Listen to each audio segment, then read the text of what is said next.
ओम नमः सिद्धेभ्य ओम नमः सिद्धेभ्य ओम नमः सिद्धेभ्य। मंगल में मंगल करन वीतराग विज्ञान, नमो तार जाते भई अरहंत कर मंगल कर होमा ग्रंथ करन के काज, जाते मिले समाज सब पावे निज शिव उपाय करते प्रथम कारण मंगल रूप, विघ्न विनाशक सुख करन नमो शुद्ध शिव भूप। संतप्त मानस शांत हो जिनके गुणों के गान में, वे वर्धमान महान जिन विचरे हमारी।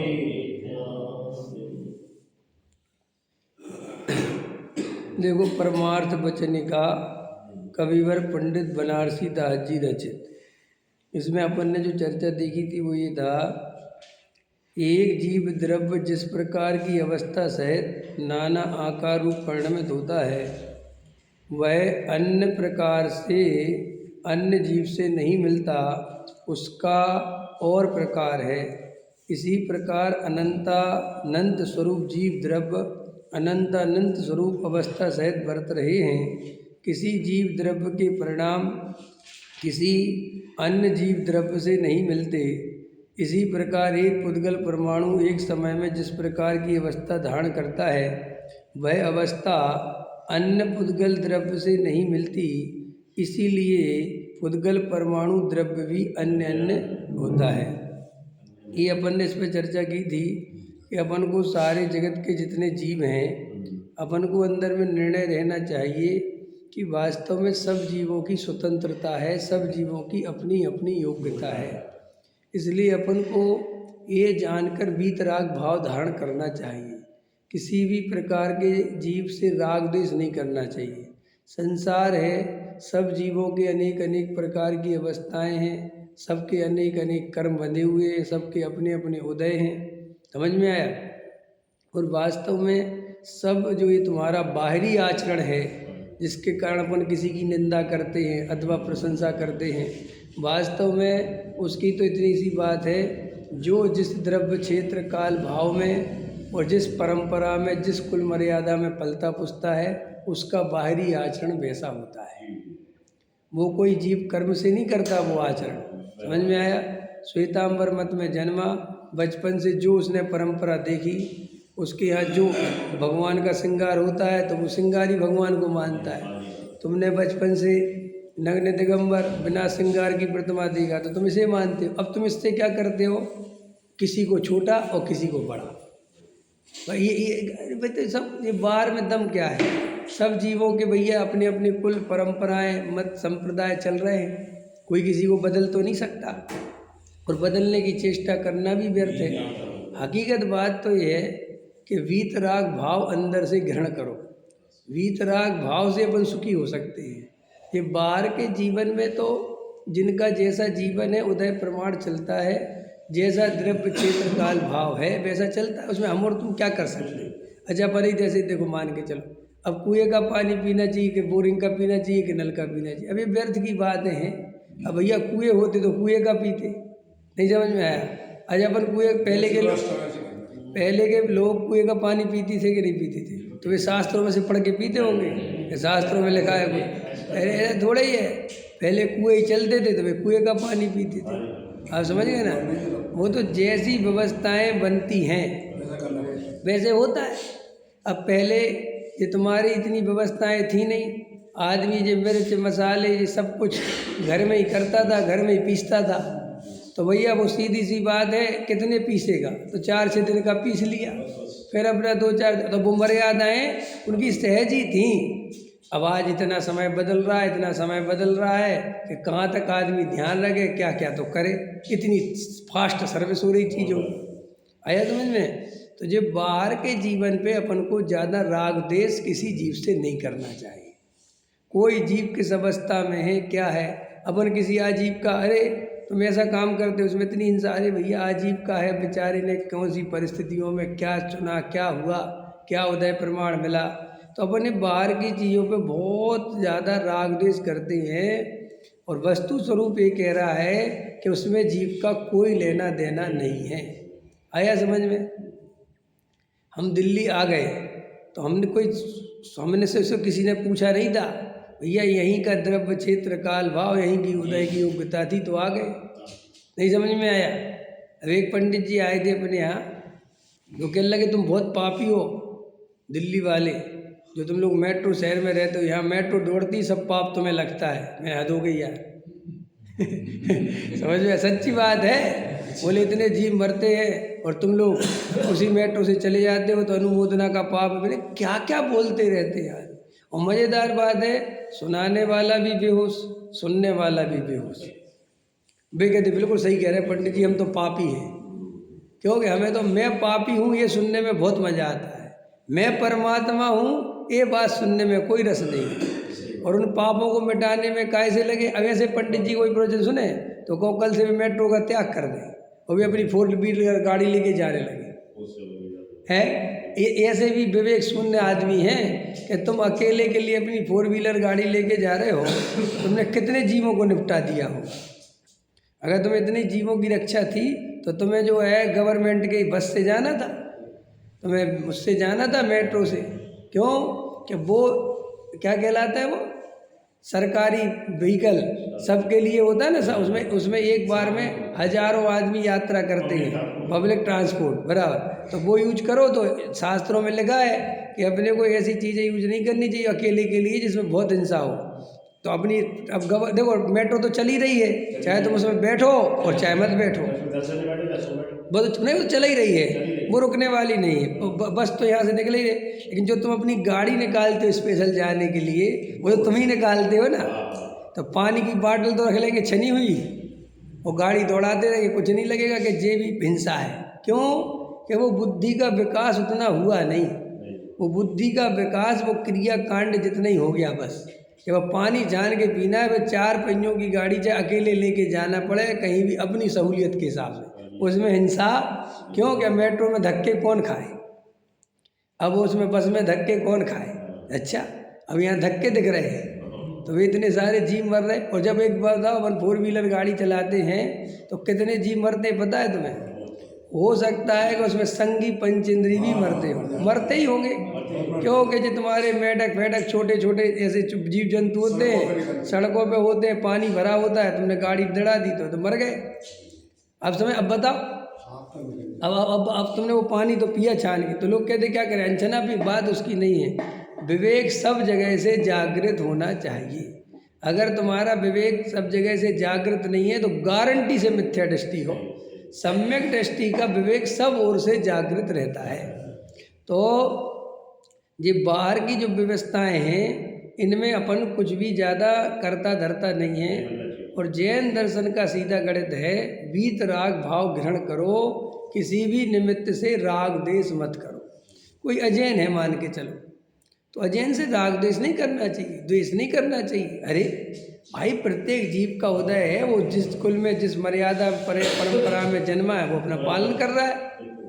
नहीं समझे? कोई भी हो, चाहे हिंदू हो, चाहे मुसलमान हो, चाहे पारसी हो, चाहे श्वेतांबर हो, चाहे कुछ भी, हमें क्या मतलब भाई। हमारे जिनेंद्र देव सारे जगत को देख रहे कि नहीं देख रहे, और उनको ये सारे पंथ संप्रदाय उनके ज्ञान में झलक रहे कि नहीं झलक रहे। लेकिन जब वे किसी से राग द्वेष नहीं करते तो हमें भी राग द्वेष करने का अधिकार नहीं है।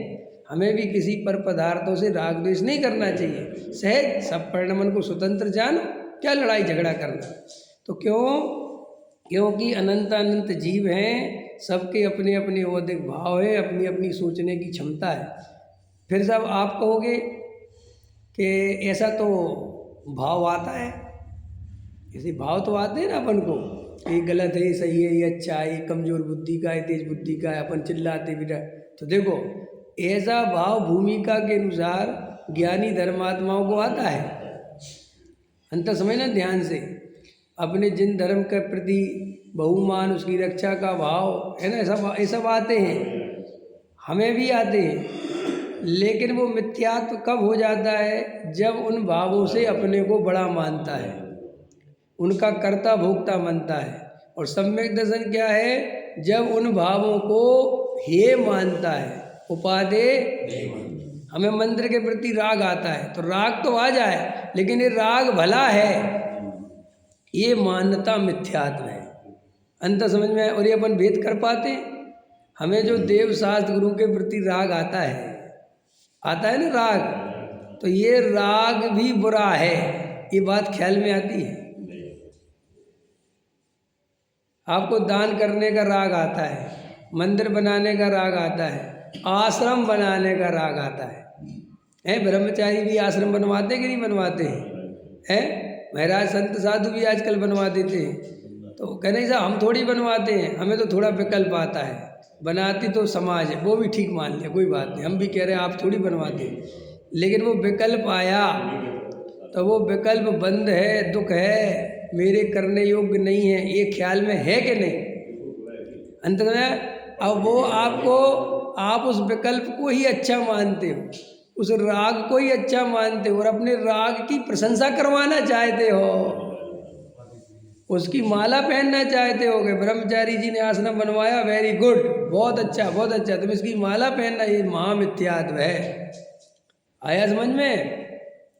क्योंकि तुम त्यागी वृत्ति संत साधु बन गए तो तुम्हारे लिए राग करने की जगह नहीं है। और गृहस्थ को ऐसा राग आता है तो भी उसमें उपादेय माने, उसे अच्छा माने, तो कभी सम्यक दृष्टि नहीं हो सकता। अब अपनी अपनी चेकिंग करो। अपन को राग जो जो चल रहा है, इतने बड़े बड़े सब कार्यक्रम हो रहे हैं, सब जगह हो रहे हैं, लगे हैं लोग, उसे उपादेय मान के कर रहे हैं कि हे मान के कर रहे हैं? बोलो, उसमें धर्म बुद्धि मान कर लगे हुए हैं?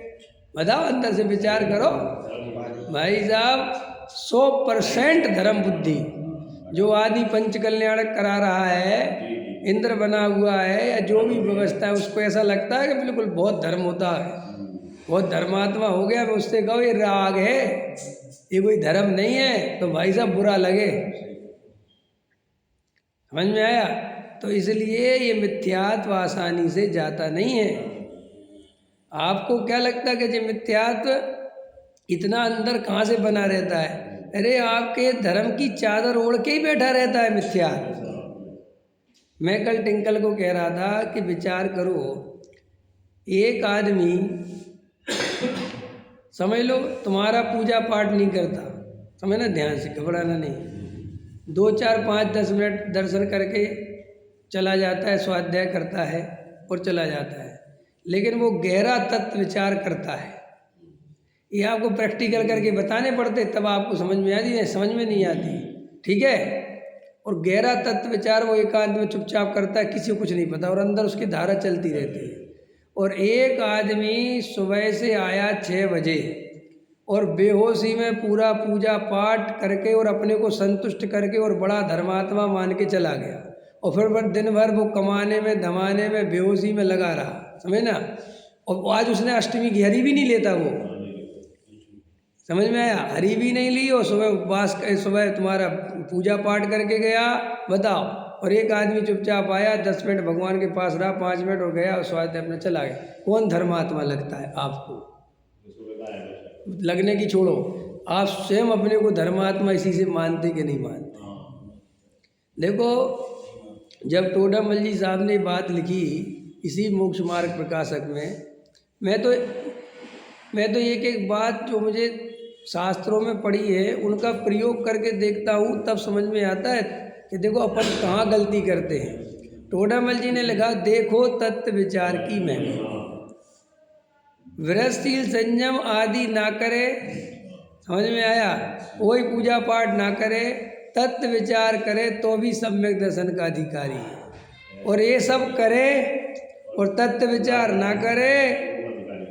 समझ कितनी खतरनाक बात कह रहे हैं, समझना मेरी बात। ऐसे ये जो बाहर में जो क्रियाकांड करते हैं जो भी लोग अज्ञानता में, देखो एक क्रियाकांड भूमिका के अनुसार सहज होता है, तो जो सहज होता है उसको अभिमान नहीं होता, उसको उसमें रस नहीं आता, उसको कोई प्रशंसा सुनने का या करने का कोई राग नहीं आता। समझ में आया? जिसके असली सहज क्रियाकांड हो रहे होंगे, सहज आचरण होगा, वो अध्यात्म के प्रवचन सुनने से कतराएगा नहीं, भागेगा नहीं। उसे तो कोई किसी का करता धरता नहीं है, जड़ की क्रिया में धर्म नहीं है, पुण्य से कोई धर्म नहीं होता, पुण्य है, भावों की कोई कीमत नहीं है। ऐसे प्रवचन सुनने में उसे रस आएगा। आया समझ में?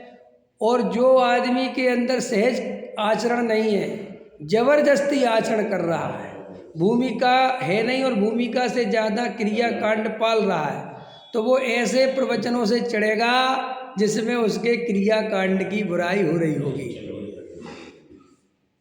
आया समझ में? वो पर सामने वाले को स्वच्छंदी कहेगा, पापी कहेगा, खुद तो कुछ करते नहीं। जो ऐसा समझे और ऐसा तुरंत समझ लेना कि नंबर 1 का व्यवहाराभासी मिथ्या दृष्टि है।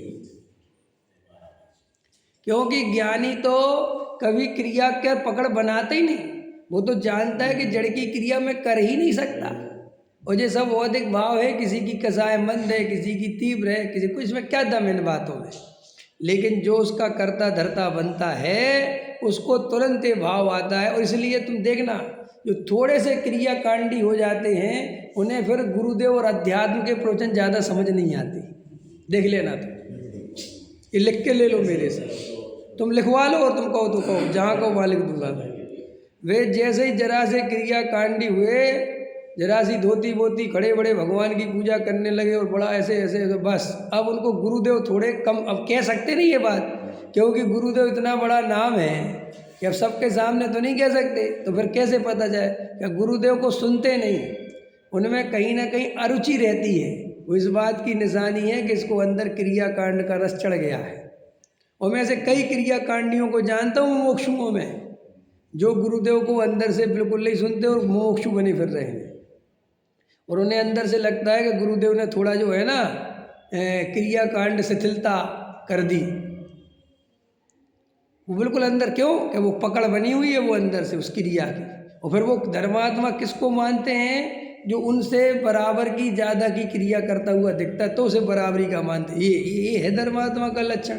भैया धर्म बाहर भी तो दिखना चाहिए, क्रिया भी तो होनी चाहिए, अशुद्धता का त्याग तो होना चाहिए। अशुद्ध भोजन कर लेते, कुछ भी खा लेते, कोई वो अंदर गारंटी से वो उसको ऐसा भाव नहीं आता, अरे सभी जी भगवान है भाई, तुम खा पी लेते उसमें क्या फ़र्क पड़ता, तुम अभी आत्मा देखो अपने को। उसको ऐसा वजन नहीं आता आत्मा पे, उसको ऐसा वजन नहीं आता कि तुम्हारी भूमिका के अनुसार एक दिन तुम भी छोड़ दोगे। ये हमने भी कभी छोड़ा था अपने आप ही, इसमें कोई दम नहीं है। तुम तो आत्मा को अनुभव करो, तुम तो सच्चा भेद ज्ञान करो, तुम तो तत्व निर्णय करो। उसको ऐसा जैसे कोई ज्ञानी के पास जावे और ऐसा कहे कि हम आलू खाते हैं, तो ज्ञानी पता क्या कहे, ठीक है छोड़ो इस बात को। वो भले उसको ये सुन के कुछ शौक होता ही नहीं, ज्ञानी नहीं समझ में आया? बिल्कुल ऐसी बात नहीं है। समझ कोई भैया गुरुदेव श्री के पास कोई कहता था ये आ गए तंबाकू खा रहे, अच्छा अच्छा, तो गुरुदेव समझ ये तो बोलते थे, अरे भाई ये परिणति ठीक नहीं, फिर भी चलो तुम स्वाध्याय करो, स्वाध्याय में आओ बैठो, अपने आप छूट जाएगा। और अपने आप छूट जाता था। वस्तु स्वरूप ही ऐसा है भाई। अगर जीव देखो, तुम सही दिशा में जब स्वाध्याय करोगे, सही दिशा में चलोगे, तो जो छूटने योग्य होगा वो छूट जाएगा और जो रहने योग्य होगा वो रह जाएगा। उसकी चिंता तुम्हें करने की जरूरत नहीं है। इसलिए देखना, जो आदमी असलियत में स्वाध्याय की ओर बढ़ता है, अपने जीवन में सही दिशा में बढ़ता है, उसके जीवन में पहले देखना तुम ऑटोमेटिकली अन्याय, अनीति, बेईमानी का भाव, चोरी का भाव, छल कपटे छूटते हैं। हरी नहीं छूटती, क्योंकि हरियाँ छूटनी नहीं है अभी, ये छूटता है रियल में। समझ में आया कि नहीं आया? और जो अज्ञानी है उसके छल कपट चलता रहता है और हरी छोड़ देता है। आया समझ में? उल्टा गलत समझ में आया? तो भैया अंतरंग में अपन को समझना चाहिए कि अंतरंग में अपनी स्थिति क्या है। देखो पुण्य पाप तो अनंत बार हो गए और होते रहेंगे, क्योंकि इसमें कोई दम नहीं है। दम तो इस बात में है कि हमारी पुण्य में, पुण्य की क्रिया में कहीं उपादेय बुद्धि तो नहीं है, ये चेकिंग करो। कहीं हमने जो त्याग व्रत ले रखा है, थोड़ा बहुत भी छोड़ रखा है, इससे हम अपने को धर्मात्मा तो नहीं मानते। और कोई हमारे सामने आलू खाता है तो हम उसे पापी तो नहीं। चेक करो अपनी परिणति। अगर तुम आलू खाने से किसी को पापी और आलू छोड़ने से किसी को धर्मात्मा मानते हो तो तुम्हारा धर्म कितना सस्ता है, नहीं समझ में आए। जबकि तुमने ये पढ़ा है कि मुनि व्रत धार अनंत बार, ये पढ़ाई अपन नहीं करी ना। तो मैं कल इनको कह रहा था कि देखो विचार करो गहराई से, कोई जीव जरा से बाहर के कोई क्रिया कांड में लग जाए तो उसे कितनी संतुष्टि मिलती है, नहीं समझ में आया। अब जैसे कोई आदमी समाज सेवा में लग गया, लग जाते हैं बहुत सारे। अब आजकल ऐसे समाज सेवा चलती ना, पंच कल्याणकों में कोई कुछ कर रहा है, कोई कुछ कर रहा है, कोई कुछ, किसी ने कोई लगा लिया, कोई पानी छान के पिला रहा, कोई कुछ कर रहा ना। तो अब वो आदमी अपना घर छोड़ के और वहाँ जाके लगा हुआ है इतनी भरी ठंड में, अब उसे अपने अंदर धर्म दिखेगा कि नहीं दिखेगा, बोलो।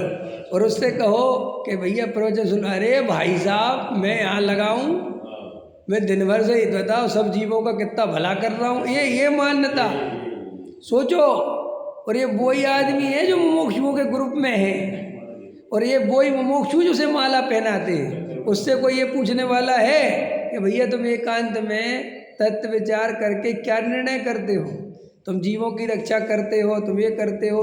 मैंने भैया पूरी मंदिर की व्यवस्था बना रखी, पंडित साहब एक भी जनवा नहीं, देखो आप कितनी, मैं सब करता हूँ कि ये तो सब करते हो, ये बताओ इसके करता हो तुम कि नहीं, इसके करता हो कि नहीं है। वो बस ऊपर को देखता है, नहीं नहीं नहीं नहीं इसके करता हम थोड़ी। अरे क्या बोल रहा है, तेरा रस देख के समझ में आता है कहाँ खड़ा है, समझ में आया।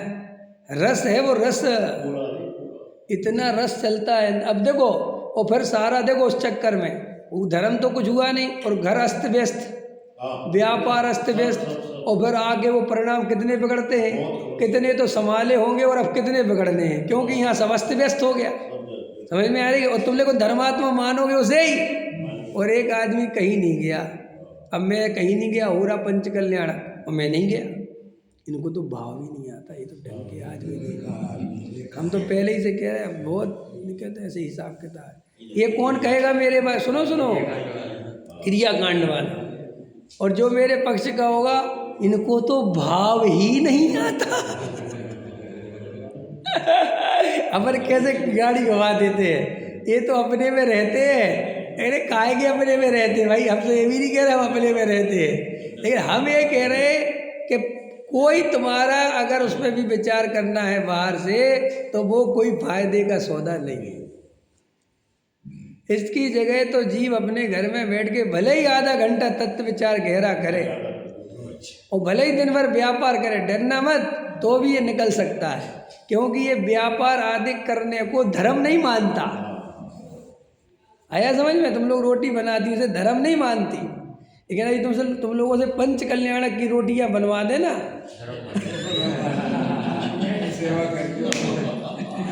ये तो एकदम सेट हो गया बाबा है। अगर पंच कल्याणक की रोटियां बिलवा दे, अरे साहब एक एक रोटी एक एक सम्यक दर्शन, ऐसा हिसाब किताब है। इतना स्वाध्याय सुनने के बाद भी बहुत कठिन पड़ती है बात जीव को, कि व्यापार करना और पंच कल्याणक की व्यवस्था देखना सब एक समान है। ये गले उतर जाए किसी के तो आ जाना मेरे पास, समझ उतरेगी नहीं ये तो मुझे पता है, लेकिन जिसके उतर जाए वो जरूर परिचय आना कि भाई साहब हमें उतर गई, आप जो कहना चाहते हो। मंदिर बनवाना और घर बनवाना सब बराबर है। अब तो मर ही गए, उससे जाना खतरनाक है। अभी आप ये बच से नहीं जाने, क्योंकि ये घर भी बनवा दे, मंदिर भी बनवा दे, अपन तो कुछ बनवाते नहीं। अपन को तो मंदिर भी बना बनाया मिल जाता है और घर भी बना बनाया मिल गया। लेकिन अंदर में विचार करना तो मैं ये समझ में नहीं आता कि अरे इसमें है क्या दम। वहाँ पूरा योग उपयोग खर्च कर देते हो, वहाँ आत्मा है कहाँ? नहीं समझ में आया। ये तुम्हारे बाहर की व्यवस्थाएं, कोई पंच कल्याणों की व्यवस्थाएं देख रहा है, टेंट लगवा रहा है, ये कर रहा है, लेकिन गजब गजब की बात है, उसको इसमें धर्म बुद्धि हो जाती, इसका नाम मिथ्यात्व है। देखो देखो खतरनाक बोल रहा हूँ। और एक आदमी व्यापार कर रहा है, नहीं गया पंच कल्याणक में, लेकिन उसे व्यापार में धर्म बुद्धि नहीं है, उसका सम्यक थे, वो सुरक्षित है। आया समझ में? ये खतरनाक है ये थोड़ा सा। इसलिए मैं कहता हूँ अपने आप को पहले संभाल लो, ना लुटने में देर नहीं लगनी। यहाँ इतने जल्दी लुटोगे, इतने जल्दी लुटोगे कि तुम्हें पता ही नहीं चलेगा कि यार हम ऐसे ही लुट गए। इसलिए ये पुण्य और पाप की भी अगर चर्चा करनी है तो पाप की एक विशेषता है कि उसको करते हुए जीव को कभी उसमें धर्म बुद्धि नहीं होती। इसलिए पाप में केवल पाप का ही बंध होता है, लेकिन ये पुण्य में धर्म बुद्धि होने से साथ में मिथ्यात्व का बंध और होता है। ये समझने में क्या कह रहा हूँ, ये जो समझ रहा होगा वो समझेगा, कहेगा ये क्या कह रहे थे यार आज। खतर जिस तुम पुण्य के पीछे जो मरे जाते हो ना, ये मरना ही बताता है कि मिथ्यात्व भरा पड़ा हुआ है ना। पुण्य पाप एक समान है, क्या दिमाग लगाना पुण्य और पाप में। समझ में आया? कैसा अपन देवसाज गुरु की पूजा करें कि दुकान जाए, अरे कैसी बात करते हैं हम तो देवसाज गुरु की पूजा करेंगे, लेकिन पुण्य के लिए थोड़ी करते हम। कि क्यों? कि हमें तो देवसाज गुरु का बहुमान आता है, हमें पुण्य और पाप का भेद थोड़ी करते हम कि दुकान पे जाने से पाप बंधेगा और मंदिर में जाने से पाप बंधेगा। अरे एक माँ है, वो अपने बेटे से प्रेम करती है तो पुण्य पाप सोच के करती है क्या है? हम अपने एक पिताजी का बहुमान करते हैं, उनके पैर छूते तो पुण्य के लिए छूते हैं क्या? अरे हमारे पिता का हमारे ऊपर उपकार है तो अंदर से उनके पैर छूने का भाव आता है, हमें कोई पुण्य पाप का थोड़ी लेना देना है। ऐसे ही हमें ये देवशास्त्र गुरु पुण्य के लिए नहीं आते, हम इनके पास आधा घंटा पूजा पाठ इसलिए नहीं करते कि हमें पुण्य बन जाए, तो बात की व्यर्थ की बात है। हमें तो उनके प्रति जो उनने मोक्ष मार्ग बताया है नहीं समझ में आया, और उसके कारण मुझे जो आत्मा का आनंद प्रकट होता है तो वो जिस निमित्त से होता है उसकी बार बार याद आए बिना।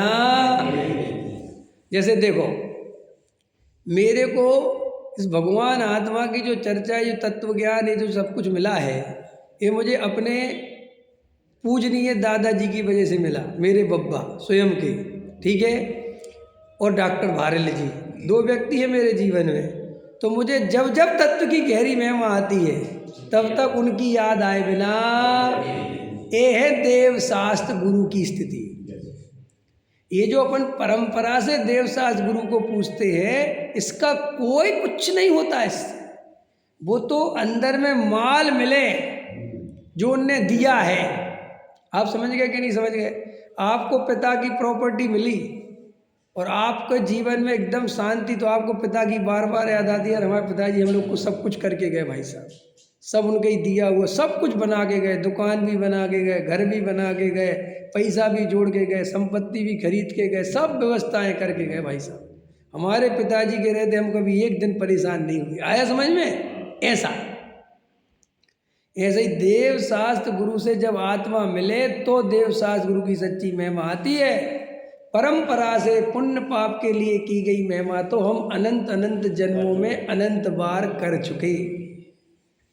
आया समझ में? आत्मा के अनुभव पूर्वक, आत्मलीनता पूर्वक गुणस्थान प्रमाण जब हमारे जीवन में बाहरी आचरण होता है, वास्तव में वो आचरण हमने आज तक धारण नहीं किया, और आत्मा के अनुभव के बिना आगम से पढ़ पढ़ कर, गुरुओं की सुन सुन कर, देखा देखी, समाज के भय से, नरक आदि के भय से, स्वर्ग आदि की चाह से हमने अनंत बार आचरण धारण किया, हमारा एक भव का भाव नहीं हुआ।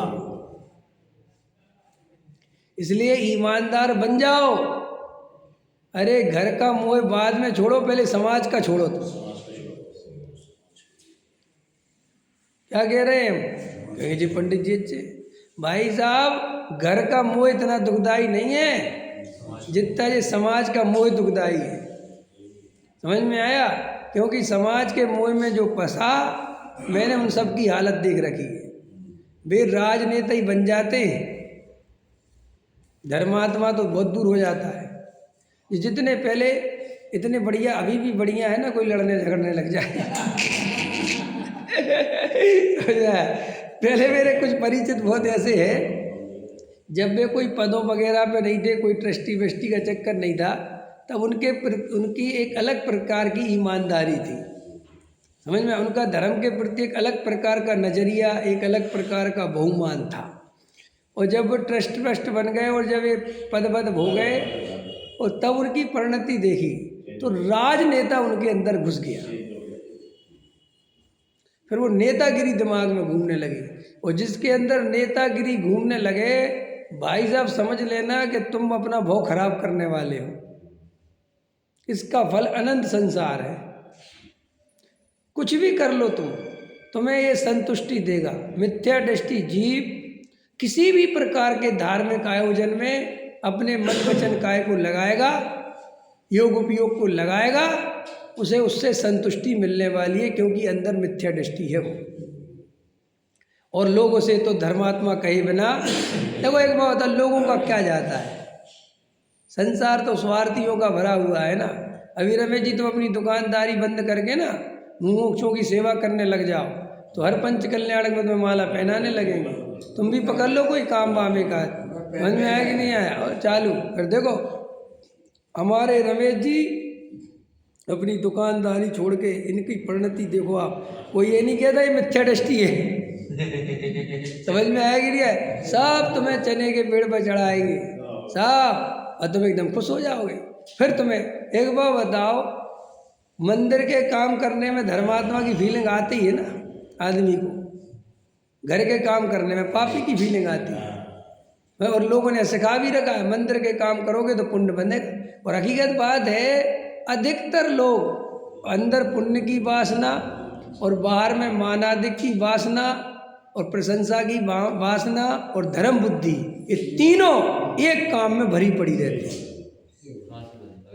अब बोलो इतना अभिप्राय में विपरीतता है, अब आत्मानुभव हो तो हो कैसे? अब चाहे वो कितने तत्व विचार करता रहे, होना क्या है? देखो कोई ऐसे भी मुझे धुरंधर मिल जाते, ऐसे खतरनाक लोग भी मिल जाते हैं, उनके लिए फिर बात कर लें। कई लोग ऐसे मिलते, जैसे अपन उनसे कहो ना कि देखो भैया, ये तो तुम जो है सो ठीक है, लेकिन तत्व विचार करे बिना सम्मेलन, हाँ साहब 3 टाइम करता हूँ मैं। आप क्या समझ रहे हैं? नहीं ऐसा मत सोचना आप मेरे बारे में कि खाली मैं यही करता हूँ। 3 टाइम तत्व विचार करता हूँ मैं, नियम है मेरा। सुबह 5 बजे उठ जाता हूँ, मेरा वहाँ आधा घंटा तत्व विचार, दोपहर में मैं अपनी फैक्ट्री पे दरवाज़ा बंद करके आधा घंटा तत्व विचार, और रात को सोते समय आधा घंटा तत्व विचार। और ये पूजा पाठ देव शास्त्र ये तो मेरे हैं ही, ये तो बिल्कुल आप इनको तो छोड़ो ही। लेकिन ऐसा नहीं है कि हम अकेले खाली क्रिया कांडी। तत्व विचार सुन, तेरा तत्व विचार झूठा है कि क्योंकि इतना तत्व विचार करने के बाद भी ये दशा रह नहीं सकती जो तेरी है। ये तो जो कर रहा है, तत्व विचार करने वाला समाज सेवक नहीं बन सकता, तत्व विचार करने वाला पंचायत में नहीं पढ़ सकता। तत्व विचार करने वाले को तो और कछु न सुहावे, जब निज आत्म अनुभव आवे। रसनी रस हो जात तत छिन्न, पुद्गल प्रीति न सावे, जब निज आत्म अनुभव आवे। भाई जिसे आत्मानुभव होता है, जिसे तत्व विचार होता है, उसको तो भीड़, उसको तो ये माना दे, उसको ये प्रशंसा और ये तुम्हारी नेतागिरी, ये धर्मात्मा का ठप्पा, ये उसे सुहाता ही। वो तो ज़्यादा से ज़्यादा अपने एकांत में शांति से आनंद से रहना चाहता है, अगर तत्व विचार 3 टाइम करते हो तो। और तुम तत्व विचार रोज करते हो और ये सब पाखंड भी करते रहते हो, तो इसका मतलब ये है कि तत्व विचार असली नहीं है, वो भी क्रिया वाला है वो। क्योंकि कई लोग जो व्याभासी मिथ्या दृष्टि होते हैं ना, क्योंकि वे तो सबका साथ सबका विकास, उभयाभासी की ये परिभाषा बनाई थी ना अपन ने। वो क्या करता है, पूजा भी नहीं छूट जाए, स्वाध्याय भी नहीं छूट जाए, चार अनुयोग नहीं छूट जाए, हरि भी न हो जाए, पानी अंजना न आ जाए, समझ आए, समाज भी सही व्यवस्थित, देवशास्त्र गुरु भी, शास्त्र भी, ये वो दान भी सब बिल्कुल घर से निकलता है कुल नियम लगे।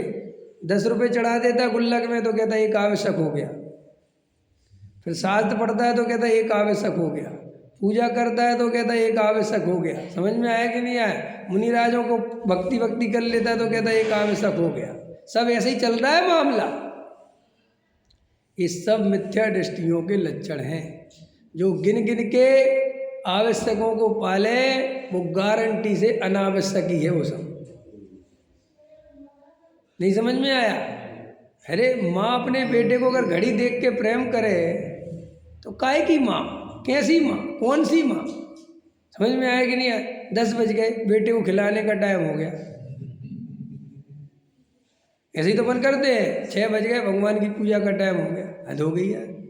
यहाँ पल पल में होती है पूजा है। उद्धव से पूछा, उद्धव ने पूछा गोपियों से कि तुम्हें कृष्ण की, मैंने वो याद है ना तुम लोगों को वो कथानक कि क्या हुआ कि कृष्ण आ गए थे मथुरा और यहाँ पर उन्होंने राजपाट संभाल लिया था और गोपियों को छोड़ आए थे। अब बचपन में गोपियों के साथ खेलते थे, उनकी गोपियों से बड़ा प्रेम था, सब बहुत प्रेम करते थे कृष्ण को, पूरा गांव ही बहुत प्रेम करता था। तो जब कृष्ण आ गए तो वहाँ बहुत उदासी छा गई, सब कुछ। अब कृष्ण यहाँ मजबूर हो गए क्योंकि यहाँ का राजपाट पूरा मथुरा का उनको संभालना पड़ा। अब यहाँ रहने लगे तो उद्धव आए थे ज्ञान मार्ग से, गुरुकुल से पढ़ के, तो उनके अंदर बहुत शास्त्र भरे हुए थे, समझे, बहुत शास्त्र कूद रहे थे और वेदांत घूम रहा था और ये घूम रहा था और वीतराग भाव वो सब घूम रहा था। कुछ नहीं रखा, प्रेम बेकार की बातें सब बेकार, कुछ नहीं रखा इनमें। तो कृष्ण से बोले वो तुम्हारी गोपियाँ जो है उधर हम जा रहे हैं वहाँ, तो वे रोती वोती रहती है, तो हम उनको समझा के आएंगे बढ़िया शास्त्र। तो उन्हें कहा हाँ ये बहुत अच्छा है, ये काम जरूर करना और हमें भी बताना कि क्या हुआ। समझ में आया कि नहीं आया। तो वो अपने ज्ञान से भरे हुए थे उद्धव। तो उद्धव गए वहाँ, पहुँचे भाई गोकुल धाम, और पहुँचे तो भाई वह गोपियाँ वगैरह मिल गई। तो भी तो गोपियों ने घेर लिया कि ये मथुरा से आए और कृष्ण के मित्र हैं। अरे तो बोले हमारे कृष्ण कैसे लगने लगे, अब कैसे दिखते हैं, अब तो वो राजा बन गए, कैसे रह रहे हैं, उनसे कहना उन्हें कभी गोपियों की याद नहीं आती, ऐसा सब चालू हो गया। तो उद्धव ने कहा अरे सब बेकार की बातें हैं, बंद करो ये सब, सुनो मैं तुम्हें समझाता हूँ, कुछ नहीं होता, ज्ञान मार्ग से चलो। भक्ति मार्ग और ज्ञान मार्ग 2 मार्ग है ना। तो उन्होंने कहा अच्छा समझाओ जी। तो भाई चालू हो गए, आधा 1 घंटा समझा दे रहे, बहुत अपने गला फाड़ फाड़ के।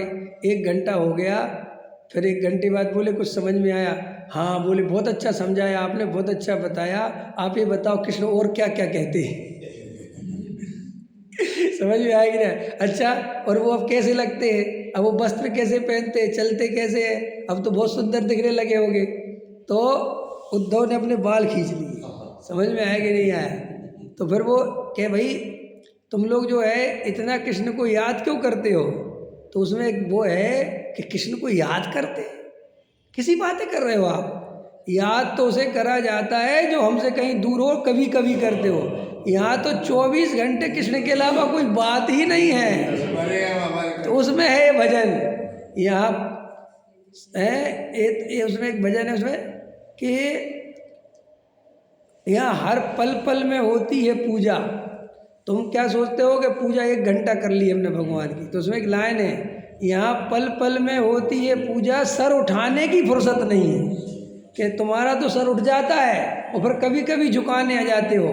यहाँ तो एक बार झुकाया तो फिर कभी उठाया ही नहीं। समझ में आया। तो अंदर से वास्तव में जब आत्मा की सच्ची, हमें कभी नहीं लगता मुझे ऐसा कि अब मैं पूजा नहीं कर रहा हूँ। मुझे ऐसा नहीं लगता कि अब मैं मंदिर से घर आ गया। भैया हमारे अंदर 24 घंटे देव शास्त्र गुरु आत्मा शुद्धात्मा, और हमारे अंदर शुद्धात्मा का चिंतन चल रहा है तो वो परमात्मा का ही तो चिंतन है। वो परमात्मा की ही तो क्यों, शुद्धात्मा तो ही आत्मा ही तो परमात्मा है, परमात्मा कोई अलग थोड़े ही है। अरे भाई सिद्ध भगवान किसकी आराधना कर रहे हैं? सिद्ध परमात्मा उसी त्रिकाली ध्रुव की आराधना कर रहे जो मैं हूँ। तो उस त्रिकाली ध्रुव को जब मैं याद कर रहा हूँ तो मैं जो आराधक, जो मेरे आराध्य हैं, वे जिसके आराधक हैं, मैं तो उसकी आराधना कर रहा हूँ। तो और बड़ा हो गया कि नहीं हो गया काम है? ये तो गजब गजब की बात है साहब, समझने जैसी बात। लेकिन तुम अंदर ईमानदारी हो, ऐसा आत्मा तुम्हें मिला हो तो ये बात समझ में ना, तुम्हें गप लगेगी। क्या लगेगी? क्योंकि उद्धव कहने लगे ऐसा हो ही नहीं सकता। अरे तुम खाते पीते तो हो गए, अपने घर के काम तो करते होगे, तब कैसे याद करते हो? हैं? कमाने में तो जाते होगे, तब कैसे याद करते हो? अरे उनने कहा उद्धव ये तो प्रेम की बात है उद्धव, ये तुम्हारे बस की नहीं है, ये बात तुम्हें समझ में नहीं आएगी। यहाँ सर दे के होते हैं सौदे, आस की इतनी सस्ती नहीं है। समझ में आया? हाँ, ये समझ लो। उसमें एक बहुत अच्छा है, जिसकी नजरों में मोहन समाए वो नजर फिर तरसती नहीं है, जिसकी नजरों में आत्मा समाया वो नजर फिर तरसती नहीं है। अरे अपन उसमें त्रिकाली ध्रुव लगाओ ना, वो तो कृष्ण के लिए कह रहा है, अपन अपने त्रिकाली ध्रुव के लिए लगाओ कि जिसने अपना परिपूर्ण ज्ञायक भगवान आत्मा देखा और उसको ये पर्याय दृष्टि छूट जाती है, उसको ये जगत के गेहूं को देखने का रस टूट जाता है, फिर तो वह अपने अपने में रहता है, अपनी मस्ती मारता है। लेकिन ये जगत के जीवों को समझ में नहीं आएगा। क्यों? क्योंकि इस अवस्था से गुजरने के लिए उस अवस्था में ही जाना पड़ता है। आया समझ में कि नहीं समझ में आया है? कई अनुभूतियाँ ऐसी होती हैं अपने जीवन में जिनसे आप गुजरे बिना, उन अनुभूतियों को आप कभी अनुभव नहीं करे बिना आप समझ नहीं सकते। दुनिया में पता, जो ज्ञान मार्गी होते हैं उन्हें प्रेम करना बेवकूफ़ी लगता है। वे कहते अपना जीवन बर्बाद करना है, ये करना है, क्योंकि उसके लिए पैसा, मकान, दुकान, दौलत, शोहरत, इनकी कीमत बहुत है। जैसे होता है ना, एक बड़ा आदमी का लड़का कोई गरीब लड़की से प्रेम करे तो माँ बाप पूरा घर किसी को समझ में नहीं आता। उससे वो कहे भी कि भाई तुम्हें पैसा चाहिए क्या? नहीं, हमें पैसे की तो कोई जरूरत नहीं। तो क्या दिक्कत है? मुझे नहीं अंतर में। अब वो जिसको प्रेम है वो समझता है उसके अंदर क्या फीलिंग है। लेकिन जिसको प्रेम नहीं है, जिसने केवल केवल केवल केवल सौदेबाजी करी है, उसको हर जगह क्या दिखता है? क्या दिखता है हर जगह? प्रवचन पता कैसे सुनने चाहिए? बोलो वज्रसेन जी, आपके लिए बता रहे हैं। अब अपन को प्रवचन समझने के लिए नहीं सुननी चाहिए। अगर तुम अभी भी प्रवचन समझने के लिए सुनते हो तो इसका मतलब अभी तक समझे ही नहीं। तो मेरे साहब प्रवचन काहे के लिए सुनने चाहिए? मजे के लिए, अपने में समाने के लिए, आनंदित होने के लिए। अब बुद्धि पे जोर नहीं डालना कि विवेक जी ने क्या कहा था। अब तो आनंद है, बस हमें समझना थोड़ा ही है। आप विश्वास नहीं करोगे, मैं कितने ही प्रवचन सुनता हूँ, गुरुदेव को सुनता हूँ, डॉक्टर साहब को सुनता हूँ, बाबूजी को सुनता हूँ। मुझे कोई बात समझ में नहीं आती, मैं समझता भी नहीं। छोड़ो ना, अरे इतनी बातें हैं, एक बात नहीं समझ में आ रही, क्या करना? नहीं सर, आनंद आ रहा है, वो खत्म, बात हो गई। कई दफे ऐसी आ जाती, कोई करणानियों की सूक्ष्म बात आ जाती, अब नहीं आ रही समझ में। क्यों समझना? केवल ज्ञान में देख लेंगे। कौन सा इसमें सम्मेसन छुपा हुआ है? सम्मेसन तो त्रिकाली ध्रुव के आश्रय से होता है, वो बात हमें पता है। अब लेकिन लोग उसकी बाल की खाल निकालने बैठे रहे, घंटों लगा देंगे। तो अपन को शास्त्र समझने नहीं है, अपन को प्रवचन अब समझने नहीं है। अब तो बस प्रवचन सुन रहे हैं और अपने में जा रहे हैं कि साहब वो विवेक जी क्या क्या कहते रहे ना, हमें तो बस उस लाइन पे रीझ गए, बात खत्म हो गई। क्योंकि हमें तो डूबना है, हमारा मूल प्रयोजन अब समझना, अब हमें तो डूबना है। नहीं समझ में आया? जैसे अपने मन का गाना चला जो अपन को बहुत पसंद है और अपन ने हजारों बार सुन लिया, तो फिर उसे समझने की दृष्टि से ये क्या बोल रहा है ये नहीं लगाया जाता, ना विकल्प किया जाता है, ना विचार किया जाता है, मैं लग गया और बस आनंद आ रहा है। पता नहीं लोग ऐसा आत्मा का आनंद क्यों नहीं ले पाते। वो स्थिति देखो जब दादा जिन्हें पढ़ता है सहजता की वो सब लाइन, हाँ और दादा का जो उससे वो देखो उनका चेहरा, हाँ बोलो, खुद का ही लिखा हुआ, खुद का ही सब कुछ, और कहते बस यही तो पीना, तुम भी तो सीखो। अपन क्या है क्षोभ ज्ञान से धर्म समझने में, अरे कब तक समझोगे भाई। कल ही बाबूजी क्लिप डाली थी ना, उसमें क्या कह रहे थे बाबूजी कि भैया एक तो संजीव जी की भी साथ चर्चा थी कि ज्ञान को ज़्यादा कष्ट मत दो, एक तो ये, और दूसरा कल ये ले रहे थे ना कि देखो भैया अपन संगी पंचेंद्री मनुष्य हैं तो अपनी बुद्धि का विस्तार बहुत है, माने अपनी बुद्धि ज़्यादा है, अपन की ज़्यादा, तो बोले तुम्हारे ज़्यादा जानने में आएंगे शास्त्र वगैरह प्रमाण वगैरह नए वगैरह, तुम्हारे ज्ञान के विषय बनेंगे, रोज प्रवचन सुनोगे बैठोगे, लेकिन उन्हें याद नहीं रखना है। कितना अच्छा बोल रहे थे वो कि उसे पकड़ के नहीं बैठना है, बस जान लिया खत्म, अब भूल जाओ, अब तो सिर्फ एक ही याद रहना चाहिए, मैं चैतन्य हूँ, मैं त्रिकाली ध्रुव हूँ, मैं आत्मा हूँ, बस तुम तो इसमें रम जाओ कि साहब पंडित जी प्रमाण ने खत्म हो गए, सब बात खत्म हो गई। नहीं समझ में आया? ये तो ऐसी बात है कि बारात लेके जाओगे तो बाराती जाएंगे कि नहीं जाएंगे, तो बारातियों को याद रखता है कोई कौन कौन है, कौन कौन गया था, अरे बात खत्म हो गई, शादी हो गई, अब पत्नी रह गई और तुम रह गए, सब बाराती खा पी के चले गए, जाने दो, क्या लेना देना बारातियों से।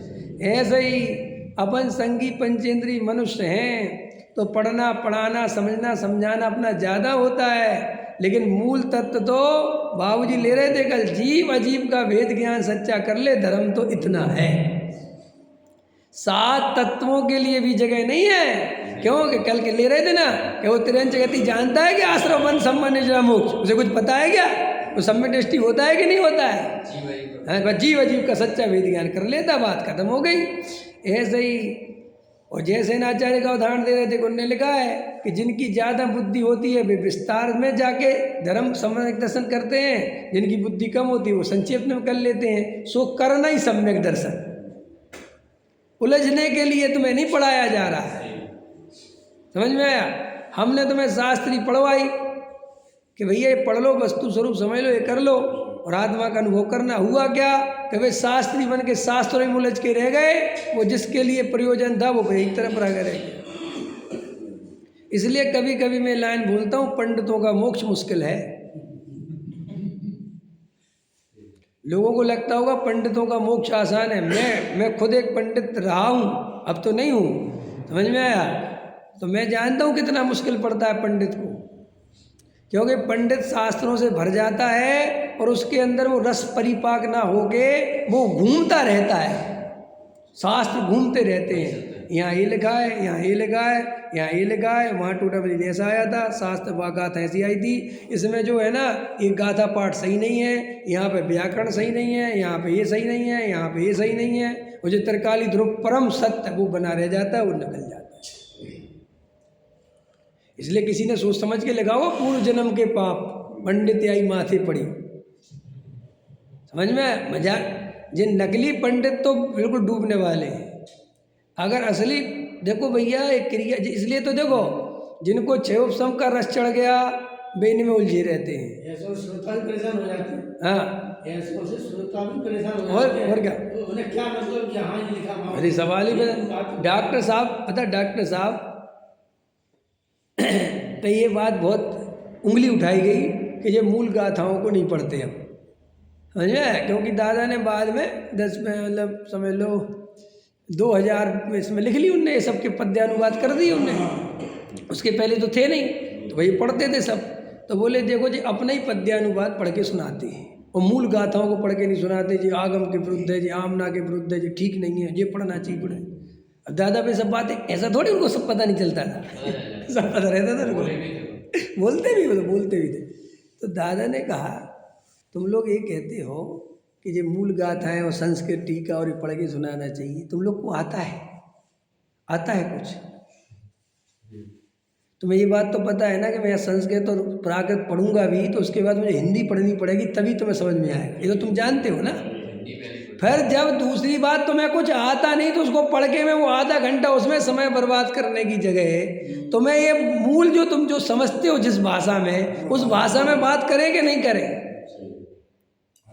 और वो ये कहते थे मुझे पता है इससे मैं छोटा ही पंडित माना जाऊंगा, क्योंकि संस्कृत पढ़ूं प्राकृत पढ़ूं तो तुम्हें समझ में भले ही कुछ नहीं आए लेकिन तुम्हें मैं बड़ा पंडित लगूंगा। तुम्हें अभी मैं 2-4 संस्कृत के श्लोक सुनाऊं तो बड़ा पंडित लगूंगा, जबकि इसमें समझ में कुछ आया नहीं कि कहा क्या है, बताना पड़ेगा मुझे बाद में हिंदी में ही। लेकिन अपनी बुद्धि ऐसी है, कोई बात अंग्रेजी में कह दे तो अपन को लगता है बहुत बड़ी बात कह दी, जबकि बात वही है।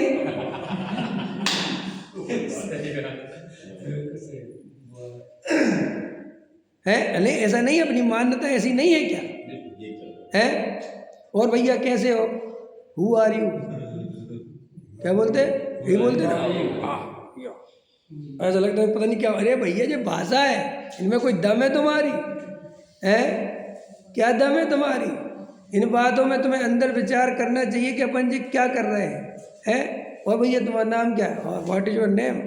आज वो लगता है बहुत बड़ी अंग्रेज, और हिंदुस्तानियों को तो अंग्रेजी कोई बोल दे तो वो तो इतना पढ़ा लिखा वैज्ञानिक दिखने लगता है, जबकि तुम्हें पता है अमेरिका में जितनी बड़ी पोस्टों पे जितनी वहाँ पोस्टें हैं सबसे बड़ी अधिकारी भी वे सारी हिंदुस्तानियों के पास है।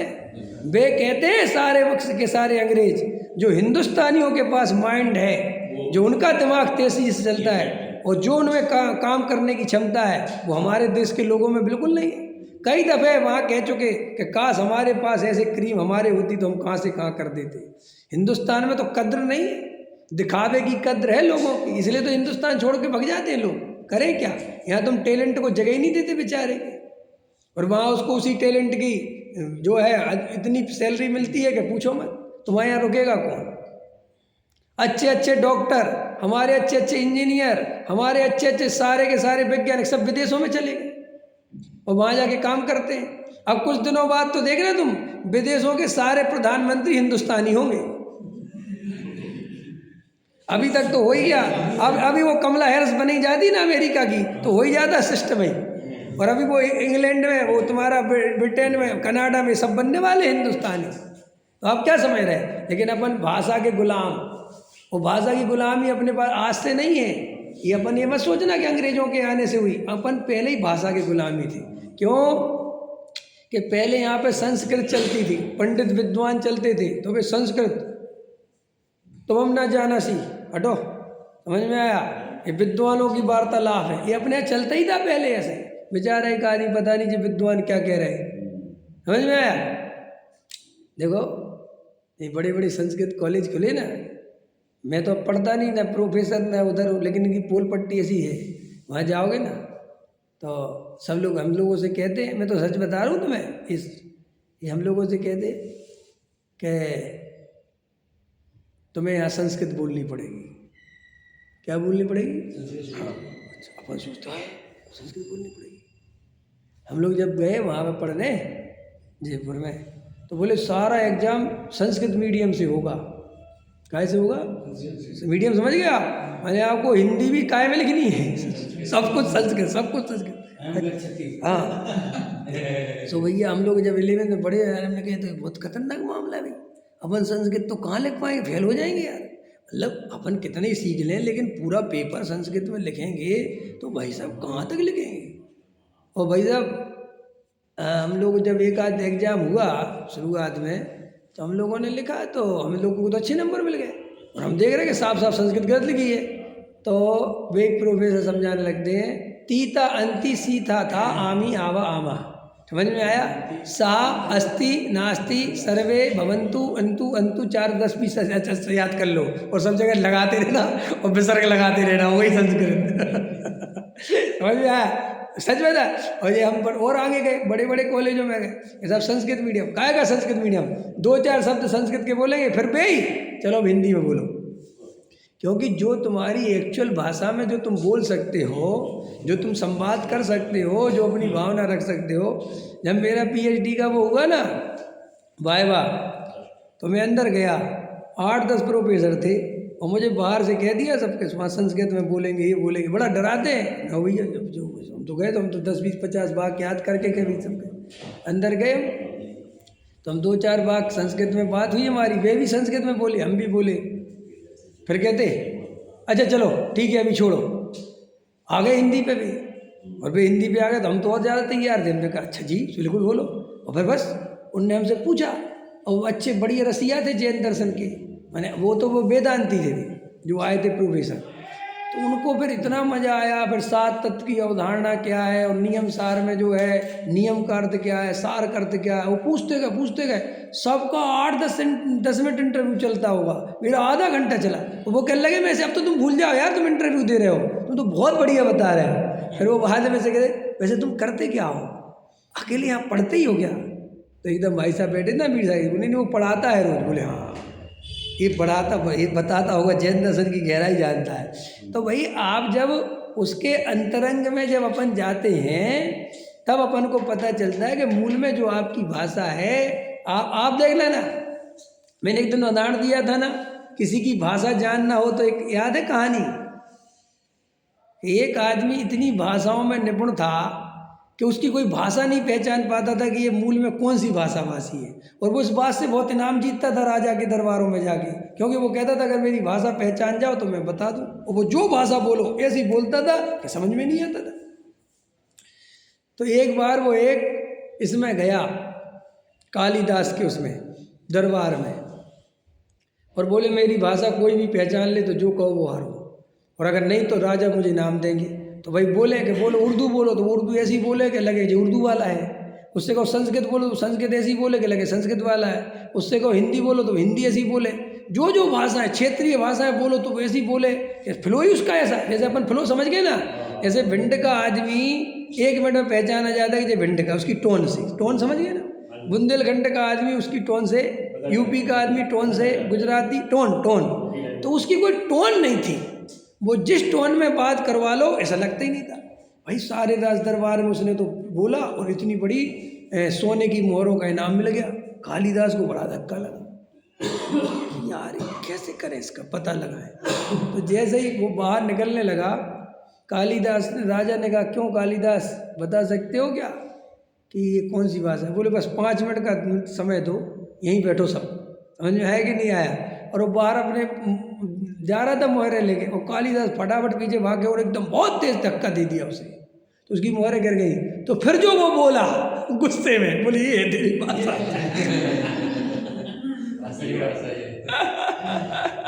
आया समझ में? बोले चल निकल ले, आजा दरबार में आजा, आया समझ में?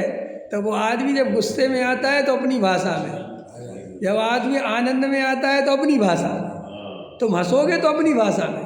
तुम अंग्रेजी में इतना खिलखिला के नहीं हंस सकते, चाहे हम तुम्हें कितने ही जोक सुना दें, क्योंकि तुम्हारा भाव भाषण उससे बनता है। ऐसे ही तुम्हें आत्मा का भाव भाषण तुम्हारी भाषा में बनेगा बेटा।